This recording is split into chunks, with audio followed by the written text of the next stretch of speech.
नमस्कार प्यारे साथियों, आप सभी का स्वागत है हमारी ऑनलाइन क्लास में। और आज हम लोग मूल विधि के अंतर्गत आरटीआई यानी सूचना का अधिकार जो है इसका प्रैक्टिस करेंगे। टॉप 20 क्वेश्चन को देखेंगे। यह क्लास यूपीएसआई स्पेशल यूपीएसआई के लिए है। और जो भी साथी नए जुड़े हैं कृपया हमारे चैनल को सब्सक्राइब कर दें और शेयर भी कर दें ताकि ऐसे ही वीडियो आप तक पहुंचती रहे। और आज हम लोग देखेंगे सूचना का अधिकार अधिनियम जो 2005 है, इसको अच्छी तरीके से देखेंगे। और यह क्लास यूपीएसआई के लिए बहुत ही इंपॉर्टेंट होने वाली है। क्योंकि यह यूपीएसआई में बहुत ज्यादा प्रश्न पूछा जाता है मूल विधि से। तो चलिए देखते हैं, पहले प्रश्न की ओर बढ़ते हैं। पहला प्रश्न हमारा क्या कहता है? भाई कि सूचना का अधिकार अधिनियम किस वर्ष लागू हुआ? ठीक है, यानी कि आपसे पूछ रहा है कि सूचना का अधिकार अधिनियम किस वर्ष लागू हुआ। तो देखिए, जो आरटीआई यानी कि राइट, यह जो आरटीआई है यह आया था कब भाई? 2005 में बना था। ठीक है, अब इसे लागू कब किया गया था? तो इसे लागू किया गया था कब भाई? 12 अक्टूबर 2005 को लागू किया गया था। तो आपसे सन पूछा है कि किस सन में लागू किया गया था। तो इस यह कब लागू किया गया था भाई? 2005 में लागू किया था। अब आपसे डेट अगर पूछे तो आप कितना बताएंगे कि 12 अक्टूबर 2005 को लागू किए थे। चलिए और आगे देखते हैं, अगले प्रश्न की ओर बढ़ते हैं। देखिए यहाँ पे हमने एक एक पॉइंट को मेंशन भी किया है ताकि आप शॉर्ट नोट्स बना लें। देखिए यहाँ पे व्याख्या के साथ हमने यहाँ पे मेंशन किया गया है। ठीक है, चलिए और आगे देखते हैं। अगला प्रश्न देखते हैं हमारा क्या कहता है कि हमारा प्रश्न 2 नंबर कहता है कि आरटीआई अधिनियम किस अनुच्छेद से नागरिकों के मौलिक अधिकार का हिस्सा है? यानी कि कौन सा अनुच्छेद है जो नागरिकों के मौलिक अधिकार का हिस्सा बन गया है? कौन? आरटीआई अधिनियम। देखिए पहला ऑप्शन है क्या भाई? अनुच्छेद 14। दूसरा ऑप्शन है क्या भाई? अनुच्छेद 19 एक ए। और तीसरा ऑप्शन है 21, अनुच्छेद 21। और चौथा ऑप्शन है अनुच्छेद 32। तो देखिए इसमें क्या हो जाएगा भाई? देखिए इसमें जो ऑप्शन नंबर बी है यह क्या हो जाएगा? इस प्रश्न का उत्तर हो जाएगा। ठीक, देखिए जो अभिव्यक्ति की स्वतंत्रता है जो 19 में है, इसमें क्या किया गया है कि सूचना प्राप्त करने का अधिकार जो है इसे मौलिक अधिकार के रूप में घोषित किया गया है। तो इस कितना हो जाएगा भाई? 19 एक ए हो जाएगा। चलिए और आगे बढ़ते हैं, अगले प्रश्न की ओर बढ़ते हैं। अगला प्रश्न हमारा क्या कहता है? अगला हमारा प्रश्न देखिए यहाँ पे लिखा है कि सूचना प्राप्त करने का अधिकार किस प्रकार के अधिकार में आता है? यानी कि सूचना प्राप्त करने का अधिकार किस प्रकार में आता है? तो देखिए आरटीआई अधिनियम जब संसद द्वारा पारित किया गया इस कानून को, तो यह क्या बन गया था भाई? पहला ऑप्शन है क्या भाई? कानूनी अधिकार। दूसरा ऑप्शन है मौलिक अधिकार। तीसरा है संवैधानिक अधिकार। और चौथा ऑप्शन है क्या भाई? वैधानिक अधिकार। तो देखिए जो जब संसद ने इसे पास किया था आरटीआई 2005 को, तो यह क्या हो गया था भाई? एक वैधानिक अधिकार हो गया था। ठीक है, चलिए और आगे देखते हैं, अगले प्रश्न की ओर बढ़ते हैं। अगला प्रश्न हमारा क्या कहता है? आरटीआई अधिनियम में सूचना की परिभाषा किस धारा में है? यानी कि किस धारा में आपसे पूछा गया है कि सूचना की परिभाषा उल्लेखित है। ठीक है, तो जो सूचना की परिभाषा किस में उल्लेखित है? तो पहला ऑप्शन है क्या भाई? धारा 2 ज। और उसके बाद धारा 3, धारा 4 और धारा 8। तो देखिए जो सूचना की परिभाषा का उल्लेख धारा किस में है भाई? धारा 2 ज में उल्लेखित है। ठीक है, चलिए और आगे देखते हैं। अगला प्रश्न आपसे पूछता है कि आरटीआई आवेदन किस पर जमा किया जाता है? ठीक है, तो आपसे यह प्रश्न पूछ रहा है। तो आरटीआई जो आवेदन है तो वह पहला ऑप्शन क्या भाई? पीआईओ यानी कि जन सूचना अधिकारी। और दूसरा है क्या भाई? एसपीआईओ यानी सहायक जन सूचना अधिकारी। और तीसरा ऑप्शन है दोनों यानी ए और बी दोनों। और चौथा ऑप्शन है क्या भाई? प्रधानमंत्री कार्यालय। अब देखिए जब सूचना यानी कि आरटीआई का आवेदन जब आप करेंगे तो यहाँ आप देखिए यहाँ पे पीआईओ जो है यहाँ पर भी आवेदन कर सकते हैं। और जो यहाँ पे एसपीआईओ है यहाँ पर भी आप आवेदन कर सकते हैं। तो यानी कि इस वाले प्रश्न का ऑप्शन नंबर कितना हो जाएगा? ऑप्शन नंबर सी हो जाएगा। ठीक है, ऑप्शन नंबर सी राइट हो जाएगा। चलिए और आगे देखते हैं। अब देख लेते हैं यहाँ पे, जैसे यहाँ पे लिखा है क्या भाई? पीआईओ। अब पीआईओ का क्या कर सकते हैं भाई? हम इसका जैसे आपसे फुल फॉर्म पूछे तो आप क्या बताएंगे? पब्लिक, ठीक, पब्लिक इंफॉर्मेशन ऑफिसर। ठीक है, यह पीआईओ का फुल फॉर्म हो जाएगा। अब एसपीआईओ का पूछेगा अगर आपसे फुल फॉर्म, तो आप क्या लगाएंगे? एसपीआईओ का के साथ क्या लगाएंगे? स्टेट पब्लिक इंफॉर्मेशन ऑफिसर हो जाएगा, इसका फुल फॉर्म हो जाएगा। ठीक है, तो इस वाले प्रश्न का ऑप्शन कितना हो जाएगा, ऑप्शन नंबर सी हो जाएगा। ठीक है, चलिए और आगे देखते हैं।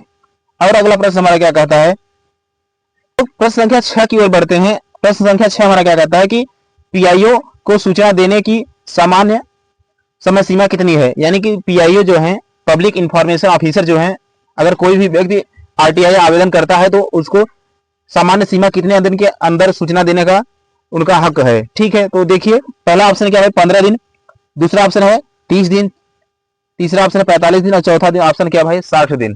ठीक, तो इसमें देखिए जो सूचना को अधिकारी को सूचना देने का जो सामान्य सीमा है वह कितना है भाई 30 दिन। यानी कि आप आरटीआई अगर आवेदन कर रहे हैं, ठीक, तो आपको 30 दिन के अंदर क्या होगा, सूचना देने का अधिकार उनके पास होगा कि आप 30 दिन के अंदर वो आपको सूचना देंगे। ठीक है, चलिए और आगे देखते हैं। देखिए यहाँ पे हमने सारी जानकारी यहाँ पे मेंशन किया है ताकि आप अच्छी तरीके से इसको नोट्स बना लें। देखिए 7वां प्रश्न हमारा क्या कहता है, 7वां प्रश्न हमारा आपसे पूछा है क्या भाई, यदि सूचना जीवन और स्वतंत्रता से जुड़ी हो तो कितने दिन में सूचना दी जाएगी। ठीक, यानी कि अगर कोई भी सूचना अगर प्राण और दैहिक यानी कि जीवन की स्वतंत्रता से जुड़ी हो तो आप कितने दिन में यह सूचना देने के लिए अनिवार्य होगा कोई भी ऑफिसर। तो पहला ऑप्शन क्या है भाई 24 घंटा, दूसरा ऑप्शन है 48 घंटा और तीसरा ऑप्शन क्या है भाई 72 घंटा और चौथा ऑप्शन कितना है 7 दिन। तो देखिए अगर बात जीवन और स्वतंत्रता की है तो इसके लिए आप क्या करेंगे 48 घंटे के अंदर क्या होगा कि पब्लिक ऑफिसर जो होंगे वो आपको सूचना अवश्य देंगे। ठीक, यानी कि यह कितना हो जाएगा, ऑप्शन नंबर बी राइट हो जाएगा। चलिए और आगे बढ़ते हैं, अगले प्रश्न की ओर बढ़ते हैं। अगला प्रश्न हमारा क्या कहता है, अगले प्रश्न की ओर देखते हैं। हमारा अगला प्रश्न क्या कहता है, आरटीआई आवेदन शुल्क सामान्यतः कितना है। यानी कि आप आरटीआई आवेदन कर रहे हैं तो आप कितना सामान्य शुल्क आपको देना पड़ेगा। तो पहला ऑप्शन है 5 रुपया, दूसरा ऑप्शन है 10 रुपया, तीसरा ऑप्शन है 20 रुपया और चौथा ऑप्शन है क्या 50 रुपया। तो देखिए जो आरटीआई आवेदन के लिए सामान्य शुल्क है वह कितना है भाई 10 रुपया है। ठीक है, चलिए और आगे बढ़ते हैं। यह सभी जितने भी हमने एग्जाम में आए हुए प्रश्न हैं उनको यहाँ पे मेंशन किया है ताकि आपको लगे कि यहाँ कैसे एग्जाम में मूल विधि से संबंधित कैसे भी एग्जाम में आपसे पूछा जाता है। ठीक है, चलिए और आगे देखते हैं।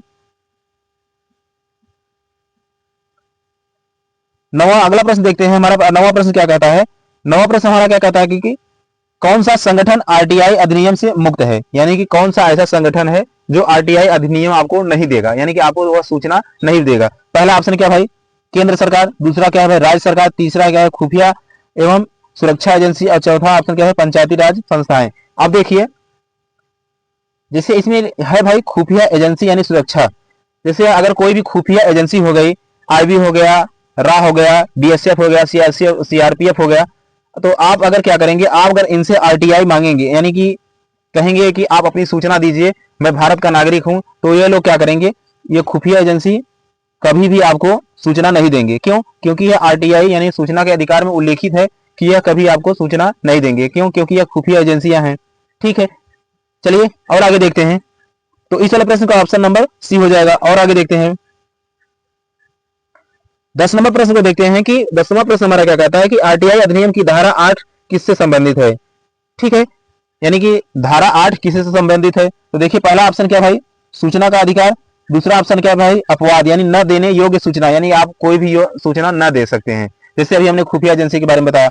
और तीसरा ऑप्शन क्या भाई अपीली प्रक्रिया, अगर आपने आपके खिलाफ या आप कहीं अपील की है तो अगर आपकी सूचना नहीं दे रहे हैं तो किस में उल्लेखित है, क्या 8 में उल्लेखित है। और चौथा ऑप्शन क्या भाई शुल्क। तो धारा 8 में क्या उल्लेखित है, धारा 8 में आप बताइए क्या उल्लेखित है भाई। तो देखिए जैसे धारा 8 में जो उल्लेखित है क्या भाई कि आप अगर कोई भी सूचना अगर कोई भी एजेंसी नहीं दे रही है तो उसका प्रावधान किसमें है, धारा 8 में है। यह सभी अधिकार जैसे देश की रक्षा की बात अगर जहां पे आएगी वहां पे क्या हो गए आपको सूचना नहीं देने का अधिकार है। ठीक, कोई भी खुफिया एजेंसी हो गई तो आपको वह सूचना नहीं देगा। चलिए इसका उल्लेख किसमें है भाई धारा 8 में उल्लेखित है, तो इसका ऑप्शन नंबर बी हो जाएगा। चलिए और आगे देखते हैं 11 नंबर प्रश्न की ओर बढ़ते हैं। 11 नंबर प्रश्न हमारा क्या कहता है कि पहली अपील किस अधिकारी के पास की जाती है, यानी कि पहली अपील जो होती है या किस अधिकारी के पास होती है। तो पहला ऑप्शन है क्या भाई सीआईसी, दूसरा ऑप्शन है क्या है एसआईसी और तीसरा ऑप्शन है प्रथम अपीली अधिकारी। हो जाएगा क्या हो भाई प्रथम अपीलीय अधिकारी कौन सा होगा भाई? तो प्रथम अपीलीय अधिकारी यानी जो FFAA होता है, यह होता है क्या भाई? प्रथम अपीलीय अधिकारी। आप यहाँ क्या कर सकते हैं? पहला अपील दायर कर सकते हैं। चलिए और आगे देखते हैं, 12 नंबर प्रश्न को देखते हैं। 12 नंबर प्रश्न हमारा क्या कहता है कि दूसरी अपील किसके पास की जाती है? यानी कि अगर FAA यानी प्रथम अपीलीय अधिकारी अगर आपकी बात नहीं मान रहा है या नहीं सूचना दे रहा है, तो आप दूसरी अपील कहां करेंगे? ठीक है, तो देखिए पहला ऑप्शन है क्या भाई? Supreme court. दूसरा ऑप्शन है क्या भाई? High court. और तीसरा ऑप्शन है भाई केंद्रीय यानी राज्य सूचना आयोग। और चौथा ऑप्शन है क्या भाई? प्रधानमंत्री। तो देखिए अगर जैसे दूसरी सूचना आपसे मांगी जाए या कही जाए कि आप दूसरी अपील कहां करेंगे सूचना के लिए, तो देखिए इसमें जो केंद्रीय राज्य सूचना आयोग होता है इसके पास आप दायर करेंगे। ठीक है, तो आरटीआई आप कहां दायर करेंगे? केंद्रीय राज्य सूचना आयोग। अगर FAA आपको अगर सूचना नहीं दे रहा है तब आप क्या करेंगे? केंद्रीय राज्य सूचना आयोग के पास दायर करेंगे। ठीक है, चलिए और आगे देखते हैं। हमारा क्लास कैसा लग रहा है आप सब कमेंट बॉक्स में बताइएगा जरूर, क्योंकि संबंधित जितने भी प्रश्न आए हैं आरटीआई से संबंधित उन सभी को यहाँ पे मेंशन किया है। तो क्लास कैसा लग रहा है आप सब कमेंट बॉक्स में बताइएगा जरूर। और जो भी साथी नए जुड़े हैं कृपया इस चैनल को सब्सक्राइब कर ले और अपने मित्रों के पास शेयर भी कर दें ताकि ऐसी वीडियो आप तक पहुंचती रहे। चलिए और देखते हैं, अगला प्रश्न हमारे पास है कि सूचना आयोग में मुख्य सूचना आयुक्त यानी CIC को कौन नियुक्त करता है? ठीक है, मुख्य सूचना आयोग को कौन नियुक्त करता है? तो पहला ऑप्शन है क्या भाई? राष्ट्रपति। दूसरा ऑप्शन है क्या भाई? प्रधानमंत्री। तीसरा ऑप्शन है संसद। और चौथा ऑप्शन है क्या भाई? मुख्य न्यायाधीश। अब देखिए जो मुख्य सूचना आयुक्त यानी कि CIC जो है इनकी नियुक्ति कौन करेगा भाई? वह करते हैं राष्ट्रपति जी करते हैं। ठीक है, और 14 नंबर प्रश्न की ओर बढ़ते हैं। 14 नंबर प्रश्न हमारा क्या कहता है कि सूचना आयोग के मुख्य चुनाव आयुक्त का कार्यकाल कितना होता है? यानी कि CIC का कार्यकाल आपसे पूछा है। ठीक है, तो देखिए पहला ऑप्शन क्या भाई? 3 वर्ष। अगला ऑप्शन है क्या? 5 वर्ष या 65 वर्ष। तीसरा ऑप्शन है क्या भाई? 6 वर्ष या 65 वर्ष की आयु। और चौथा ऑप्शन क्या भाई? आजीवन। तो देखिए जो इनकी नियुक्ति यानी इनका कार्यकाल जो होगा वह क्या होता है भाई? 6 वर्ष या 65 वर्ष की आयु तक। अब देखिए इसमें दो है यानी 6 वर्ष है, 65 वर्ष भी है। यानी कि अगर आपका आयु अगर 6 वर्ष पहले पूरा हो रहा है तो आप 6 वर्ष तक के लिए रहेंगे। अगर उसके पहले अगर आपकी आयु 65 वर्ष तक हो जा रही है तो आप उससे पहले भी रिटायर हो जाएंगे। ठीक है, तो इनका कार्यकाल कितना हो जाएगा भाई?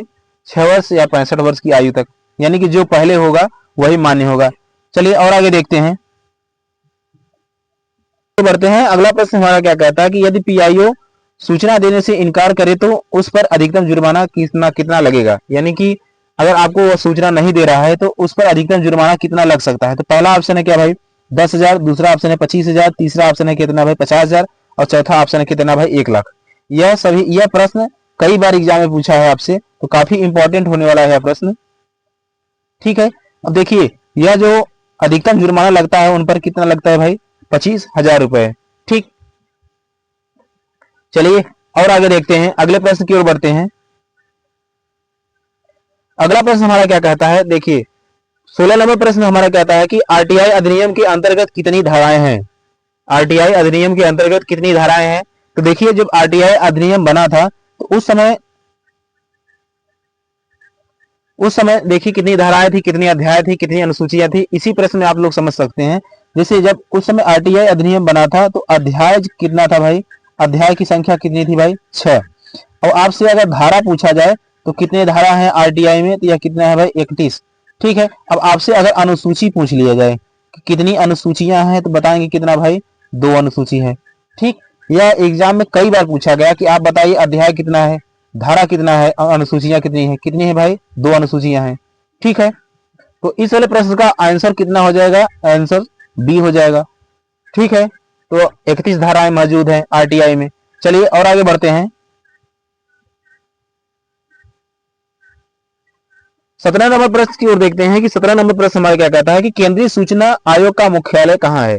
यानी कि यह जो केंद्रीय सूचना आयोग है इसका जो मुख्यालय है कहाँ पे स्थित है? पहला ऑप्शन है क्या भाई? मुंबई। दूसरा ऑप्शन है नई दिल्ली। तीसरा ऑप्शन है चेन्नई। और चौथा ऑप्शन है क्या भाई? कोलकाता।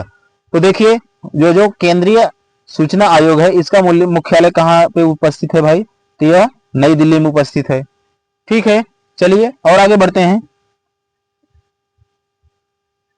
18 नंबर प्रश्न की ओर देखते हैं। 18 नंबर प्रश्न हमारा क्या कहता है कि आरटीआई अधिनियम में लोक प्राधिकरण किस धारा में परिभाषित है, यानी कि लोक प्राधिकरण किस में परिभाषित है, यानी कि लोक प्राधिकरण को क्या कहा जाता है, पब्लिक अथॉरिटी।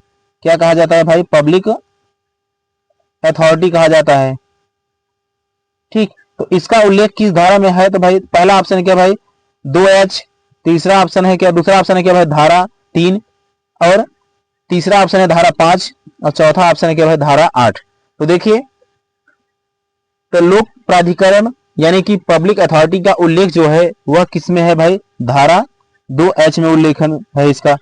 ठीक, तो आपसे यह डायरेक्ट पूछा जाता है कि लोक प्राधिकरण यानी धारा किस धारा में यह है, तो यह है भाई धारा 2H में है। ठीक है, चलिए और आगे देखते हैं। 19 नंबर प्रश्न को देखते हैं कि कौन आरटीआई के तहत आवेदन कर सकता है, यानी आरटीआई में कौन आवेदन कर सकता है, कौन सूचना का, किसके पास सूचना का अधिकार है, यह प्रश्न यह कह रहा है।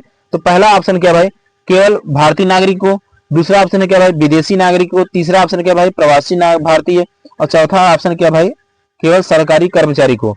तो देखिए, जो सूचना का अधिकार है यह किसके पास है, केवल भारतीय नागरिकों को यह मिला है। ठीक, न कि विदेशियों को न मिला है, न तो प्रवासी नागरिकों, और केवल कर्मचारी ही नहीं बल्कि क्या होते हैं भारतीय नागरिक जितने हैं उन सभी को आरटीआई आवेदन करने का अधिकार है। ठीक है, चलिए अगले प्रश्न की ओर बढ़ते हैं। अगला प्रश्न हमारा क्या कहता है कि आरटीआई अधिनियम की धारा 4 किससे संबंधित है, यानी कि धारा 4 में किसका उल्लेख किया गया है। ठीक, तो पहला ऑप्शन है शुल्क, दूसरा ऑप्शन क्या है भाई पीआईओ की नियुक्ति, और तीसरा ऑप्शन है क्या भाई सूचना का प्रकाशन एवं पारदर्शिता, और चौथा ऑप्शन क्या भाई अपील। तो देखिए, धारा 4 में जो उल्लेख किया गया है यह काफी इंपॉर्टेंट प्रश्न है, यह कई बार एग्जाम में से पूछा गया है। तो यह जो होता है कि भाई सूचना का प्रकाशन और पारदर्शिता, यानी कि कोई भी सूचना देने में निष्पक्ष हो, ये इसका उल्लेख किस में है भाई, धारा 4 में है। ठीक है, तो चलिए अब हमारा क्लास यहीं पे समाप्त होता है, और जो भी साथी नए जुड़े हैं कृपया हमारे चैनल को सब्सक्राइब कर लें ताकि ऐसे ही वीडियो आप तक पहुंचती रहेगी। इस पूरे क्लास में हमारा क्लास कैसा लगा आप सब कमेंट बॉक्स बताइएगा जरूर। और यूपीएसआई से संबंधित जितने भी मूल विधि से संबंधित जितने भी प्रश्न बन सकते हैं उन सभी प्रश्नों को हम इस पूरे चैनल पे डिस्कशन करेंगे। तो मिलते हैं नेक्स्ट वीडियो में, तब तक के लिए जय हिंद, जय भारत।